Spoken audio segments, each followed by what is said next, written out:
Welcome to A Safe Place, a podcast where we discuss school gun violence and how to keep kids safe in schools. I am your host, Louis Aponte. I am the author of two upcoming books, A Safe Place, Imagining Schools Without Gun Violence, and the Ultimate U.S. School Shooting Reference Guide. Thank you so much for joining me today. I am honored to have you with me, especially today, because yesterday was my birthday. And I would like to express my gratitude and to make just two special requests from you. So let me begin by sharing that I continuously try to reflect on at least three things that I'm grateful for in a journal that I have. And because when you do that, I feel that it forces you to focus on positive things that you want in your life instead of allowing any negative experiences to fester and bring down your spirit. I know, I know. Sometimes, sometimes it might seem difficult to force yourself to think of any, much less three positive things that you're grateful for, but they don't have to be big. They don't have to be dramatic. Just keep it simple but truthful, and that's probably the most important thing. And so I cannot emphasize this enough because I feel that it's a critical, and I would even go on a limb to say that it's a life-saving choice that I think both young people and adults could benefit from, especially when it comes to improving emotional and mental health. So I have mentioned this before in my podcast, in my book, and just recently when I was published in the Education Journal. So still very excited about that, and that a lack of emotional mastery, some people might refer to it as emotional intelligence, that it is perhaps the greatest cause of school gun violence, and I would even argue violence in general. That is only my opinion. It's based on my research of 1,204 school shootings in the last 30 years in the United States. So please feel free to disagree, present your alternative viewpoints, because I am open and willing to discuss this with you in a civilized and constructive manner. I don't just subscribe to people that just agree with my point of view. I like to hear what your thoughts are as well, especially if you have a different opinion. So, for example, just to prove that I'm not trying to be a hypocrite. So for the past few years, this right here is enhanced and perhaps even I hate to exaggerate, but yeah, I would even say maybe even saved my life. I've been using something called the Freedom Mastery Planner to write, plan, and accomplish goals that are most important to me. This company does not, let me give you full disclosure, does not pay me to say this, but it's pretty cool. And it's a pretty unique planner. It's been very instrumental in helping me achieve my goals. It does require some work and definitely consistent discipline to complete. I sometimes have to put it on top of my laptop where I know I'm going to be, accessing it on a regular basis, or I will put it on top of my shoes, which is right by the door before I go to work. So just to kind of remind me to keep filling this out and keep going that next step. If you have like a big goal, it's helpful to kind of break it up in tiny little steps, so you always feel like you're moving forward. So um, I do highly recommend this, and simply because I feel that your goals, whatever purpose you want to have in this world, are important, and nobody else can convince you of that truth than you. So, just to prove my point, let me turn to some random pages, share with you some of the things that I usually, at least two of them, they're usually the same things that I'm grateful for, and I'll explain why. So this one is January 16th, 2022. At the top says, what am I grateful for or excited about? Excuse me. Sorry, my eyes are a little blurry tonight. What am I grateful for or excited about? Number one, my new job in Virginia. That was when I first found out that I got the new job in Virginia. The love and support of my wife, and meeting Alyssa Al-Hadef's mother and grandmother. So back then, I just heard that I got the job here in Virginia. We're getting ready to move, and you might, for those of you that have read my blog in the past, I painted a number of portraits of the victims of the Marjory Stoneman Douglas Parkland shooting. And just before I left, I wanted to give one of those portraits to Alyssa Al-Hadef's mother, Lori.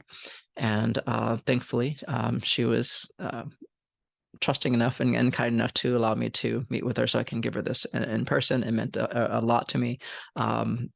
Lori and her mom, Terry, amazing women, very strong, just very intelligent. I just really enjoyed meeting them. I was very inspired by them, and I just wanted them to know that we haven't forgotten about this tragedy, that there are people still thinking about them and care about them, and that there's still people, even like myself, even in another state, still trying to fight the good fight.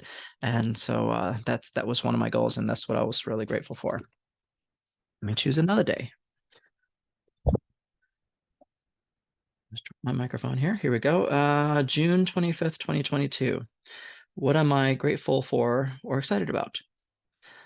Love of my wife, my health, and completing my book proposal. Man, if any of you that are listening have ever tried to write a book and try to get an agent and a publisher, writing a book proposal is just tedious, but it's necessary. It's basically a business plan. You have to prove to them not only that you can write, but that you can potentially sell your own book and that you're worth taking, taking a chance on. So that was the day that I finished it, and I was so grateful for. I think I even celebrated with some vegan cookies from Whole Foods because that's just one of my go-to kind of things. March 14th, 2023. That's today. See, I wrote it today. I wasn't lying. What am I grateful or excited about?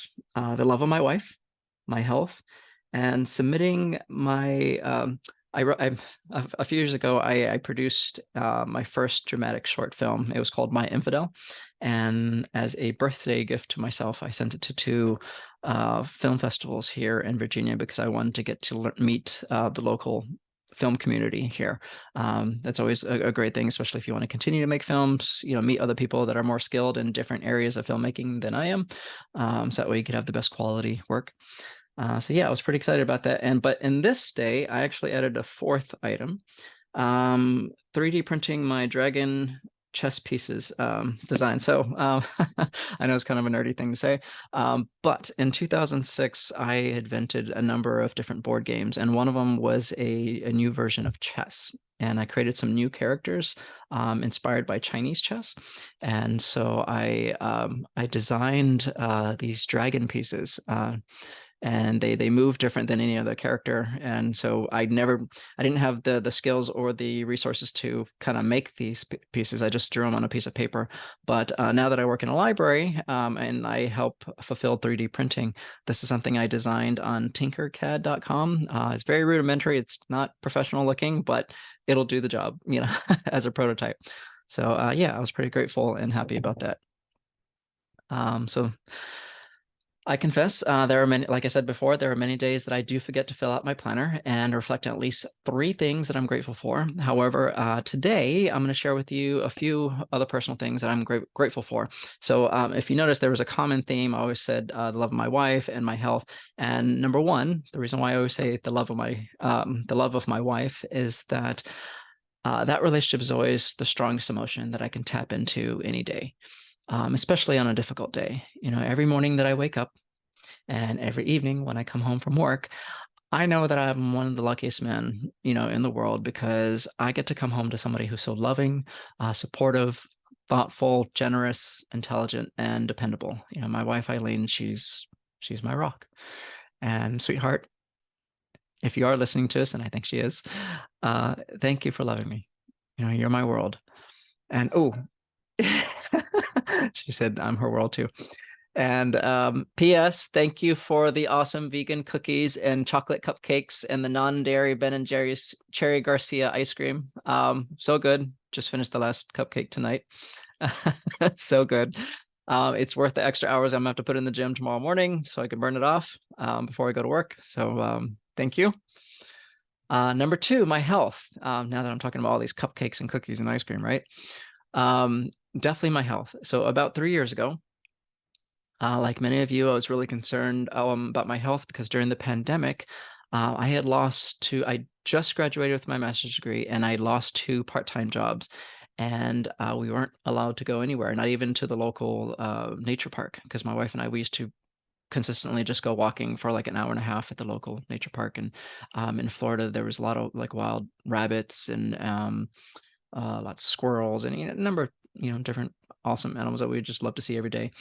And we weren't even allowed to walk there. And just to keep from going stir crazy, we would go walking laps around the parking lot at the local grocery store, because just I don't know, we just couldn't be cooped up inside the house all day. But unfortunately, at that time, you just couldn't go anywhere. And so, bills had to be paid and stress levels were high. Like I said, I lost both of my part-time jobs, and I was the heaviest I'd ever been in my life. And I got to the point where I sometimes felt dizzy, and I couldn't even jog around a soccer field one time without feeling, completely out of breath and pain in my ribs. It was embarrassing. It was soul crushing. And so now, 3 years later, 36 pounds lighter. I can jog 2 miles with no problem. I practice martial arts on my own. I'm faster, stronger. I'm still working on my flexibility. And as a reward, I just signed up for my first Taekwondo tournament for the first time in 6 years. I'm so excited. Am I nervous? Heck yeah. Am I scared? Not so much. This is something I've done on and it's been a part of my life all my life, actually. My whole family's practiced martial arts. I've done it on and off since I was 4 years old. So I'm really excited. Yeah. So it doesn't matter if I win or lose the tournament. Um, I feel that just getting in enough shape to meet my weight class and to be able to compete, I feel like I've already won. So, anything beyond that is just bonus. It's just icing on the cake. So number three, I am incredibly grateful for my job, my full-time job, benefits. I'm grateful to be working and to be able to take care of my wife, my bills, our health. Healthy food is crazy expensive, but we do what we can to stay on top of it. Most importantly, I'm grateful that I work at a job that I love as a librarian. Perhaps the greatest joy I get from my job, and most librarians that I meet, actually, now that I think about it, is that I have the ability to help people with their information and literacy needs. There's nothing like seeing the light and excitement in somebody's face when I help them. I show them how to write a letter or a resume, or how to look for a job, how to research like really difficult information to find. When they bring in their old VHS tapes and 35 millimeter films, and I help them digitize their memories so they can share it with their family on social media.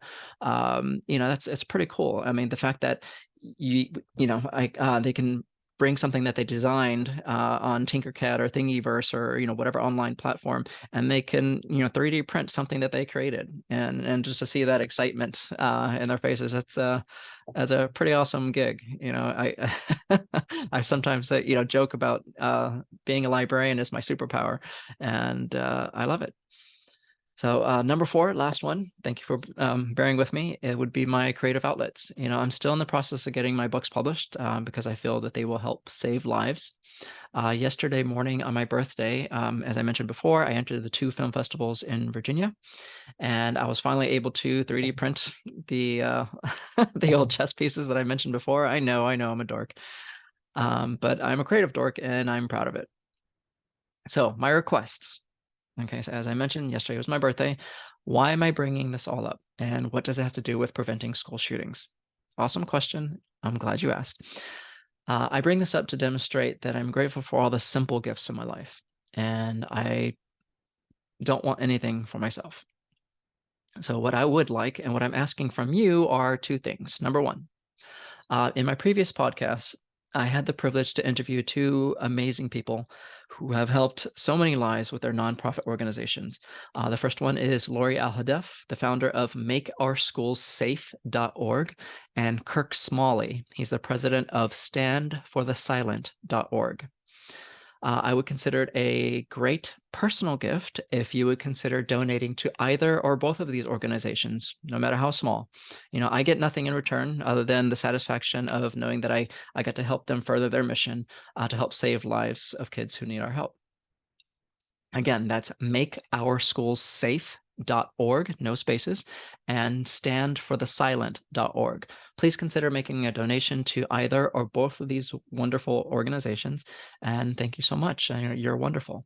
And my second request, number two, My second request will cost you nothing, but maybe just a few minutes of your time, right now.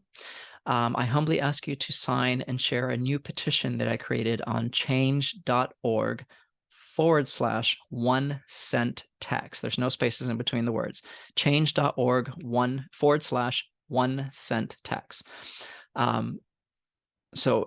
This is a petition that I created to support funding for a comprehensive, independent, and nonpartisan scholarly study. That's a hard word to say. On school gun violence with a 1 cent excise tax on every bullet sold to civilians who are not military or law enforcement personnel. Some of you are listening right now like, oh, no, he did not. Yes, I did. I don't think that's a terrible thing to request. Just for 1 year, a 1 cent tax on every bullet sold to civilians throughout the United States, just to help fund research into why school shootings keep happening and what can be done on a realistic level in order to prevent that from happening. Because I honestly feel that community-centered solutions that involve emotional mastery are the key to helping prevent a majority, not all of them, but a majority of school shootings throughout the United States. And for your convenience, I've included the links that I mentioned before for the nonprofit organizations and my petition in the description of this podcast, my blog, and on my social media pages. So thank you so much for spending a few minutes with me on my birthday, the day after my birthday, rather. I hope you have an amazing day. I look forward to having you back soon. We are one nation.